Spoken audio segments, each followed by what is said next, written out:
Hello, welcome everybody. Welcome to the ABS podcast. This is your host Anthony Vega. Um, Thank you for coming. Well, today is November 7th. We're gonna start talking some stuff that's on my mind. Honestly, it's been a couple of rough days for those fans that are Lakers. It's not been easy. We normally surf Twitter. We normally see the news. It's almost 30 days. It's less than 26 days before your training camp starts. There hasn't been any significant moves, and we need to address some things and just get some things out of my mind. Right now, I am with the one, the only, the blunted one. Allan, how's it going, man? What's up, man? What's up, man? It's going. It's going. Yeah. It's been a rough couple of days. Um, Yep. yeah, man. I think there is a couple of things that we need to address. So Yeah, and just for context, we this is more of a fan perspective and more of a trying to clear the air and putting our point of view out there because some things are not clear, or at least there's different opinions.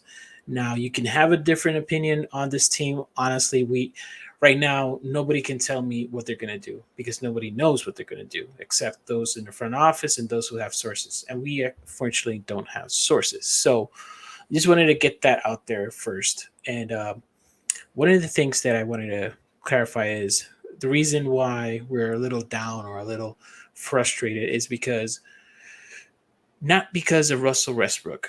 Uh, it's more because of when we look at when we look at Russ, when we look at this current roster, we have three guards. We have currently Nunn, Kendrick Nunn. We have Patrick Beverly, and Russell Westbrook. Those are 3 point guards. And right now we have a 6'1" point guard of Patrick Beverly who can defend, but we're basically, we would be basically, um, how can I explain this? We would be basically running a dynamic of Russ, Pat Bev during the presser. Um, it was discussed the potential of having them on the floor. I'm not so sure it's going to happen in terms of having both on the floor, but the general consensus in Lakerland is that, at least in, Laker fans in general, is that we're running it back with Russ. And, you know, uh, I am flabbergasted to a point. I am tired because it's like this off season that never wants to end. And I would assume at this stage that we would have had a trade, but everybody wants two freaking unprotected first picks, and that's not going to happen. The I unless Palinka just folds, that's not going to happen. So I'm concerned about this roster. I don't think this roster, as constructed, can win a ship. If it does, please, please, oh please, I want to be wrong, but it's not. So, and also there's a reasoning here that people don't get or don't understand. And when we look at this roster, what are the Lakers known for, Allan? what are they known for? Yeah, Championships. correct. So We're if known we for win, championships. yeah, so if we win a championship, how do we get there? We make trades, we go and find players that move or at least help us win a chip.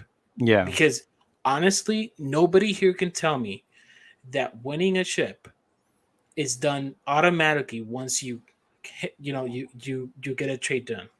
Like, let's be real, that 2020 roster, everybody was complaining that it was built kind of like it was a plan B because we wanted Kawhi, we wanted the three-team model, and that team proved us wrong. Now, let me premise: 2020 was a different league. Everything broke right. There was a lot of situations. It's not the same talented league that is shown on paper for this upcoming season. This is recorded September 9th, 2022. So keep that in mind. It's not, we're not, we would be comparing apples to oranges at this stage. However, everybody has raised their floor. Everybody has gone healthier. And you're trying to tell me that in year what is it, 19 or year 20 of LeBron Yeah, currently, 20, I believe. in year 20 of LeBron, we expect them to carry the load of 30 points a game or whatever it is, AD to be an MVP, and then overcome whatever Russ does. Because I'm not gonna bash Russ in this podcast. This is not for that. It's just Russ, honestly. Um, and there are comments from below, from before my video where, it's, I even referred it to it like a stain. But at a certain point, if he wears purple and gold, I'm going to support them. I'm going to support the team because I like the Lakers. I don't. I would I would disagree heavily on what they're doing. But if we want to win championships, what do? We make trades. Now everybody wants to fleece the Lakers, and that's what the consensus is for everyone. That they're gonna if they're gonna fleece us, it's because we're in this position. How are you gonna improve your position? You're not. The cost is going to be the same. Everybody knows you got two picks, and they're going to force the Lakers, even at the last second at the trade deadline, to fork over those two picks. Even if Russ contract is only up to, I don't know, up to half of it, they're still going to ask for more because whatever you do, people know that you're going to have one pick just to unload him, and you're gonna actually have another pick just to get players back. And just to be clear, I hate that premise. It doesn't make sense. It's not even a Laker tax. It's insanity because those players, what's out there, like a pick from the Cavs in 2026 is not worth what the Lakers pick is in 2026. They're not worth the same. That's what people don't understand. They're not worth the same. And sorry, 2027. Because yes, you can say that the Lakers attract talent, but right now we have no projections that far out. We don't have a farm of highly motivated draft players that look promising star quality players. No, those are valuable picks. So, anyways, I ranted for 8 minutes or so. It's all right. But I yeah, get it, man. You're a frustrated Laker fan. I get it. yeah, We get it. We all get I'm it. a frustrated Laker fan because I will support Russ. I will support the team if he wears purple and gold. But then the Pat Bev trade, if that is the only single trade that is out there that we did, that's a failure of an offseason because we literally sacrificed a wing defender in Stanley Johnson and we never replaced him. Yep. We never replaced him. Like and for those comments below or those comments in general that says no, but we didn't put draft compensation in it, I would have given up a second and kept Stanley because right now you're telling me that we cannot replace Stanley. Yep. And even if he was looking outside in, I would rather have him in that position because you never know what happens in a season. You never know if, let's say, Lonnie Walker doesn't work out. Let's say Troy Brown doesn't work out. Yep. Let's say JTA doesn't work out. That's what signifies depth. So this notion that it was a great deal, yes, but it was a great deal only if you view it as part A. I'm waiting for part B. So, anyways, Allan, I ranted so long. Just you got the. I'm gonna mute myself. No, Go it's ahead. okay. No, man, it's good. Like I completely agree with what you're saying, man. And like back to what you're, dude, we're not even. We're 20 days away from camp. So it's Not not even 26. It's 21. 20 It's not days. even 26 days. So I Jesus. wanted to correct you on that. Excuse me. But yeah, I think camp starts 26th or the 27th of this month. And we're also forgetting about LeBron's mini camp. So in hindsight, like we have less time to actually figure out what the like. Yeah, I'm gonna go on this. I'm gonna go on my rant myself. Like, Go we ahead. got other teams right now with their starting five who know their schemes, who probably know what plays that they're gonna run, or they have plays in their mind like what they're gonna do. Ham doesn't know his roster. He doesn't know his starting lineup, and our roster's not finished. We still have to go get one more person. There's nobody. I don't think there's anybody out in the free agent market right now that we can go get. Dennis Schroeder, come on, seriously. Like, we Blake already have a lot Griffin. of guards. Blake Griffin, come on, guys, seriously. Melo, Oh come my on. Like, let's not repeat the same mistakes that we made last year. And right now, where we're at as Laker fans goes to prove that Rob again has failed and failed and failed us again. I know a lot of people say, don't blame Rob, don't blame Rob. But you know what? He is our GM. He constructs our roster. He makes the moves. And he has some type of say of what's going on. And he's not doing anything right now. So I'm not saying I have lost faith in my team. I just think that Rob needs to either stop twiddling his thumbs and stop texting whoever he's texting, and he needs to either tell us as fans, as Lakers fans, as season ticket holders. Now, I'm not a season ticket holder, but I'm just saying in general, like, shit needs to get done. Like, either you're done with the roster or you're gonna make a move, and us as Lakers fans, we need to know that. Because I think all of us as Laker fans are tired of trade scenarios. What is Rob going to do? Why is Rob doing this? Why is Jeannie letting Rob doing that? Why is Ham saying this that it can work? Because I'm going to tell you right now, on a recorded freaking YouTube podcast, wherever we're streaming at, we are YouTube, Spotify, and all probably everywhere. platforms. All I platforms. will So say yeah. this right now. I do not believe the narrative of what Ham is saying about Russ. I just don't believe it. I get that he has to say it, but I watched the presser yesterday a bunch of times, and what he lost me at is when he was trying to compliment Russ and he started scrambling in his brain what to say. You could see it. Yeah. So I get it, man. Ham is great. I have a lot of faith in what he can do. I just don't have faith what he says that he can do with Russ. Everybody that has coached Russ in the last 4 or 5 years have said the same thing Ham is saying, and all of a sudden Ham is our savior, or his savior, I guess you could say. Come on, like, let's be realistic. We cannot teach old dog new tricks. Like, I'm sorry, Russ is in. I'm not gonna bash Russ because he's a great player. He's the first ballot Hall of Famer. He got he's got Mamba mentality. Kobe Bryant was really, really high on Russell Westbrook. But the fact that what we watched last year as a Laker fan, I do not want to see it partake on the floor. It just does not fit with LeBron, AD, Pat Bev, and whoever else we got on that roster. We have absolutely no shooters, none. And the only way that it works with Russ, specifically Russ, is if we have spacing on the floor, just like LeBron. Our best shooter is a two-way contract right now in Cole Swider, who's probably not going to get playing time on the floor.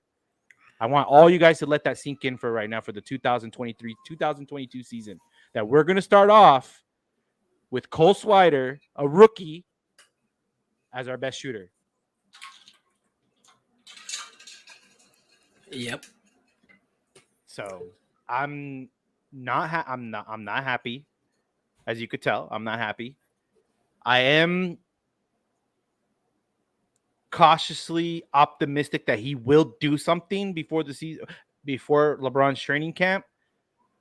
But Rob, literally, for me as a Laker fan, to give up like hope for our championship run this year stops on Monday morning, because either this coming up Monday, LeBron's camp is probably that Friday or Saturday, or because we're getting closer to training camp. Again, I have to repeat myself with this. We got how many? I can't even think about how many teams are in the league right now, but what is it, 30 teams? 30, yeah. all 29 other That's teams what right now, 2019. Yeah. all other 29 teams right now are practicing. They're not in their normal training camp, but they're all practicing with each other. They're all building chemistry and they're all building continuity. Yep. That's what you need right now to build the championship. And we still have not seen Russ, Braun, and AD in a training facility together. Whether they say it has or whatever, I don't believe it because there's no pictures of it. If there's not a picture of it, if there's not some type of release that they're all working out together, I do not believe that they're working out with each other. It does not add up. It doesn't make sense. So, Rob, if you're listening, please tell us what you're doing and what's on your mind as Lakers fans, please, because I think all of us as Lakers fans right now are kind of struggling to understand what you're trying to do. Yep. Tell us, like, we'll back you up, bro. Like, seriously, we'll back you up and literally back you up if you're not going to win a chip this year, or that's not your ultimate goal for the end of this year. Hey, come out and tell us, like, hey, this is what we're going to do right now, but next year we'll be back strong. But then that goes into the other narrative is like, okay, who are you bringing in next year? Because you only have 30 million in cap space next year, and it goes up a little bit up with other people coming off the roster. But please don't tell me you're trying to go get Kyrie because the Nets are probably going to give him the max if he balls out. Yeah. Kyrie's a weirdo. He's going to take that. He can say that he wants to come to LA. Him and Phil Handy are best friends, this and this and that. That narrative has to stop. Yeah. We cannot put all of our bags and chips on Kyrie Irving. The dude is very, very unpredictable. We don't know what's going to happen to him. I'm not saying like he's going to get hurt. We just don't know what his thought process is. He could literally come out tomorrow and say he's going to retire, and it wouldn't. I guarantee you, nobody would even bat an eye. Us as Lakers fans, we can't put all bags and chips in thinking that Kyrie's going to be here next year. We just cannot. We don't have the cap space for him. He's going to have to come on a discount. It just doesn't add up, and it doesn't make sense. There's another narrative that we can go get Jason Tatum. Come on. Like, I don't even want to even start with that and go on the rant with that. Like, come on. Like, seriously. Jason Tatum, yes, he's got ties, and he's a huge Kobe fan, and that might be what is it called? What's the word I'm looking for? That might be in like an inspiration or some type of thing that might back it up, right? He likes Kobe, but I don't think that's enough to bring him over here. These guys are. I hate to say it, but like these guys are about their money in the next contract. Yeah. As much as these guys are humble and stuff like that, none of these max player guys are going to come to the Lakers to a discount. And LeBron's a perfect example of that. He already said it himself. I'm not going to be the one guy to come to get a discount to go play somewhere or be that example because I'm just not going to be that example. Like I'm going to take less. Like that doesn't work like that. All these guys are underpaid already. So what makes us think that they're going to come over to the Lakers for less money? You guys need to go look at the 2023 free agent class and tell me who in there ideally is not going to receive an extension from the team that they're on already. And let's take out the rookies because they're probably going to get extended anyways. So I don't know. I mean, this whole disgruntled player that we're looking for, it's kind of just hard to go off that narrative. You know what I'm saying? Yeah. We are the Lakers, yes. Yes, we do. Look, we bring in star players. Yes. But there's a lot of other teams out there right now that would do exactly the same thing. We're in a different NBA world now. I hate to break it to you guys. So yes, just to piggyback on what Allan is saying is look at 2023 free agent market. We're talking about Chris Middleton is probably the one that everybody looks at, but let's be real. He's going to go back in Milwaukee. Like, for Milwaukee, you can make a great argument that they were a Chris Middleton away from going to the championship. Yep. So they're not going to let him go. They're not going to let him go. Nope. And then we have to go down James Harden. Who's Yeah, gonna but like he's he's he's not got worth he's not worth what he's getting unless paid. he balls out this season or turns into Rockets Rockets Harden. I'm not 100% sure about that. Then we drop into Andrew Wiggins, D'Angelo Russell, and again the ones that are linked to the Lakers, Miles Turner, Bojan Bogdanovic.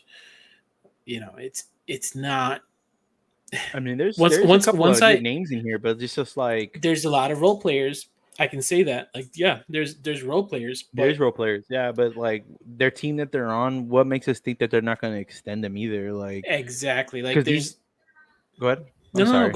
go ahead, go ahead. Sorry. Yeah, No, it's just I don't like going back to Andrew Wiggins. Like Golden State needs to figure out if they're going to pay him or Jordan Poole. exactly. Okay, Yeah. that there could be an argument there, but how much is Andrew Wiggins worth? Do we have I don't think we have enough money to even to get him.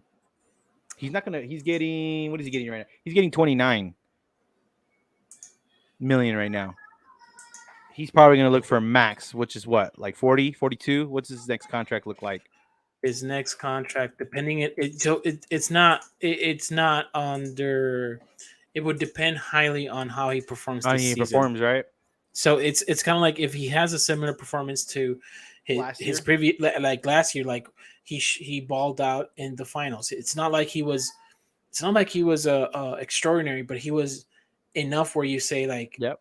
you know he was consistent. That's Yeah. that if you want to Consistent. put a name on it, like he was consistent and he didn't He's falter. probably the second best player on that team in the playoffs. Again, it's very positional where it's on that team. Yeah. It's Wiggins worked out in that team. So Yep. I'm not sure if you plug him into the Lakers, it's the same effect Yeah, it's because the same effect. Yeah. Warriors run a different system than the Lakers. Well, we don't even know what system they're going to run because the 4-in, 1-out is we haven't seen that in fruition yet with this current roster. So I'm not 100% sure. But going back at this, it's interesting, man. Like I am I agree with the points that you said, and let me premise this aspect that it's asinine to me.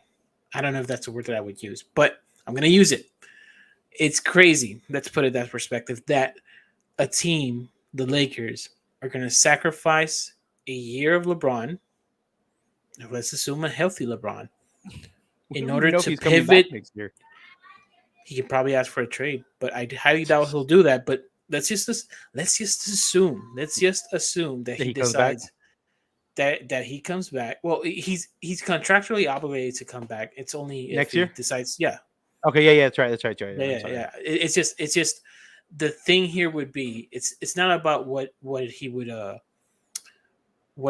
want. It's just you don't know what LeBron James in 2023, 2024 you're gonna get, and then you're basically putting all your eggs in one basket for one last hurrah, and you're like, come on. And for those who are saying like, why not put the two unprotected first round picks? Hey, I'm not those deals, and I apologize, but this is the BS podcast. They're ass.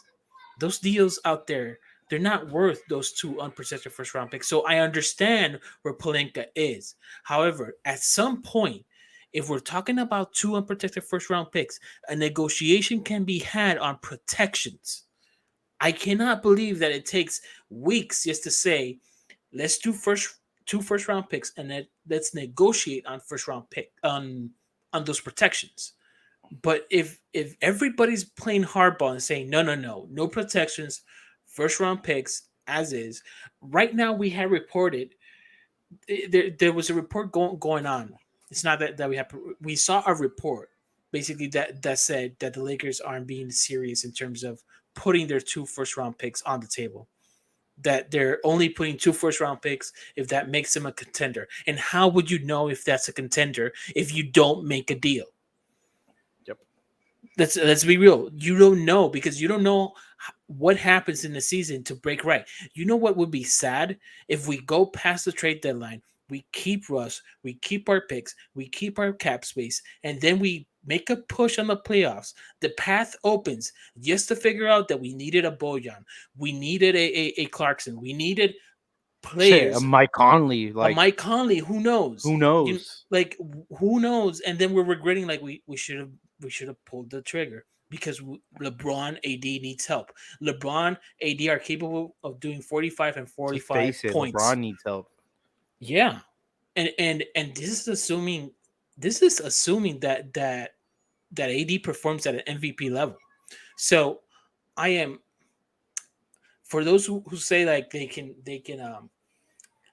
they're gonna roll with the Lakers. We're gonna roll with the Lakers regardless. Like Yeah, we're gonna it's roll. not I'm a that Laker fan. It's just it's we're a just little frustrated right now. we're frustrated because we understand that a championship does not equate on Russ being on the team. And if and by a miracle of a chance that happens, I'll eat my words, and I'll make a video, and I'll say it in public, and I say like I was wrong, Yeah, same here. because that's facts. I will say it. I am not married to my opinions. I just want for what's best for the team, and that's what Mm-hmm. a fan wants. Yep. What's best for the team. So for those out there that think that we're waiting for Tatum, that we're waiting for Kyrie, stop, Yeah, we're stop, not. stop, stop, stop, because that's not like if that's really what we're doing, then we're basically forking over this season, Yep. and That's we're that makes no tanking, and we're sense. not even calling it tanking. So And because LeBron James by never those tanks. and by those who understand, this year we could have our pick only if we're better. Like it's a pick swap, so Have to be it's better than the Pelicans, we have to be better than the Pelicans. We're gonna get a pick regardless, but we have to be better than the Pelicans. So and they're getting Zion back this year. So I don't. it's a Maybe, hard sell. but It's a very hard sell, and yeah, it's a hard sell. it's for those who are kind of like they're gonna roll through. Like here's another point. Like if you're arguing that there's gonna be more suitors on a trade deadline, I was on that boat until I realized what's gonna stop teams from moving from their ask. That's just because there's gonna be teams interested in Bojan himself, and they're gonna fork over and make the hoops if they feel that Bojan is the key to put them over the top. That's a fact. Like if a championship team, if let's say the Suns, they figure out a way, they figure out life, and they're like, we'll put a couple of picks, we'll do this, and boom, it's possible. It's not impossible. It's highly unlikely, but it's not impossible. So the Lakers are playing with fire, Yep. and that's what scares me, and it scares me because we're back at square one where we're apologize. I'm trying to look at Twitter if there is because I want breaking news and be like oh, and then it saves this video. But honestly, like at this stage, for those fans out there, and we've said this multiple times, and we said it in spaces, we said it on previous videos. Just prepare for the Prepare for the worst worst and hope for the and hope best. for the best because honestly this season it smells a lot like last season. And for those who says no, we have one Toscano Anderson, we got Troy Brown, we have Lonnie Walker, we have Max Christie. I know nobody has said Max Christie's name, but just the fact that he's on the roster, people think that he's in the G League. He has a roster spot. Just so you understand, he has a roster spot. And then you have Kendrick Nunn, which that presser made me concerned because he says no, he's done individual work. Then why are Why is you he not? Why is he not doing 5-on-5? exactly We're 20 ways. We're exactly 20 days away from training camp. Man, I don't know. I got. I actually have to go, but I'm gonna end on this again. Hope for the, expect the worst, but hope for the best, guys. Yeah, I appreciate you guys for tuning in. By the way, we're gonna do some more videos. We're gonna have some more people coming in, people from different backgrounds in terms of fans, Knicks fans, Lakers fans, any types of fans. Yeah. Honestly, we are Laker fans, but we try to be objective. And if there's no deal to be made for the Lakers this season, then there is no deal to be made. It's just facts. Yeah. So, and we're gonna end it on this also. Follow us below. Follow Allan, the blunted one, me, Anthony Vega. Subscribe, like, share this video. If you find our takes funny, just share it. If you Yeah. don't agree with it, comment below. There's a dislike button for a reason, so we know that we're talking smoke. Yeah. That's about it. And also the cafeteria room. We are doing Yeah, that's we're working really hard right now. We have only 2 episodes out, but we actually like kind of brought it back because we wanted to build the structure on it. So we got the structure in, we got the people that we want to talk to and interview and kind of bring on out to you guys. So we'll be dropping something soon, I promise. Yeah. Thank you very much, guys. Have a great week, and hopefully we get better news. Or if not, we're gonna suffer together. Like your family, take care. Good night.